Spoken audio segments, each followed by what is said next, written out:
شروع اللہ کا نام لے کر جو بڑا مہربان نہایت رحم والا ہے۔ میں روز قیامت کی قسم کھاتا ہوں اور نفس لوامہ کی قسم کھاتا ہوں کہ سب لوگ اٹھا کر کھڑے کیے جائیں گے۔ کیا انسان یہ خیال کرتا ہے کہ ہم اس کی بکھری ہوئی ہڈیاں اکٹھی نہیں کریں گے؟ ضرور کریں گے، اور ہم اس بات پر قادر ہیں کہ اس کی پور پور درست کر دیں۔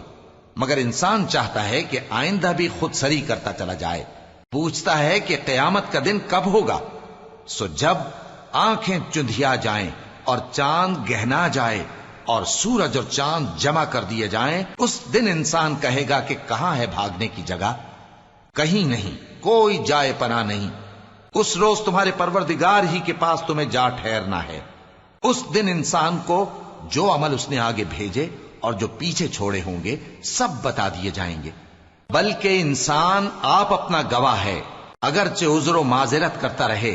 اور اے پیغمبر صلی اللہ علیہ وآلہ وسلم، وحی کے پڑھنے کے لیے اپنی زبان کو تیز تیز حرکت نہ دیا کرو کہ اس کو جلد سیکھ لو۔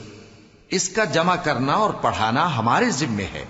سو جب ہم اسے پڑھا کریں تو تم اس کو سنا کرو اور پھر اسی طرح پڑھا کرو۔ پھر اس کے معانی کا بیان بھی ہمارے ذمے ہے۔ مگر لوگو، تم دنیا کو دوست رکھتے ہو اور آخرت کو چھوڑے دیتے ہو۔ اس روز بعض چہرے رونقدار ہوں گے، اپنے پروردگار کی طرف نظر کیے ہوئے ہوں گے، اور بہت سے چہرے اس دن اداس ہوں گے، خیال کریں گے کہ ان کے ساتھ کمر توڑ معاملہ کیا جائے گا۔ ہاں، جب جان گلے تک پہنچ جائے اور لوگ کہنے لگیں اس وقت کون جھاڑ پھونک کرنے والا ہے، اور اس جاں بلب نے سمجھا کہ اب جدائی کا وقت ہے اور پنڈلی سے پنڈلی لپٹ جائے، اس دن تجھ کو اپنے پروردگار کی طرف کھینچے چلے چلنا ہے۔ پھر ایسے مغرور نے نہ تو پیغمبر صلی اللہ علیہ وآلہ وسلم کو سچا جانا اور نہ نماز پڑھی، لیکن جھٹلایا اور منہ پھیر لیا، پھر اپنے گھر والوں کے پاس اکڑتا ہوا چل دیا۔ خرابی ہے تیری، خرابی پر خرابی ہے، پھر خرابی ہے تیری، خرابی پر خرابی ہے۔ کیا انسان یہ خیال کرتا ہے کہ اسے یوں ہی چھوڑ دیا جائے گا؟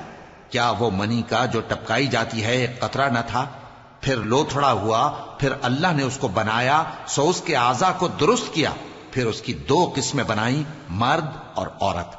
کیا اس کو اس بات پر قدرت نہیں کہ مردوں کو زندہ کر دے؟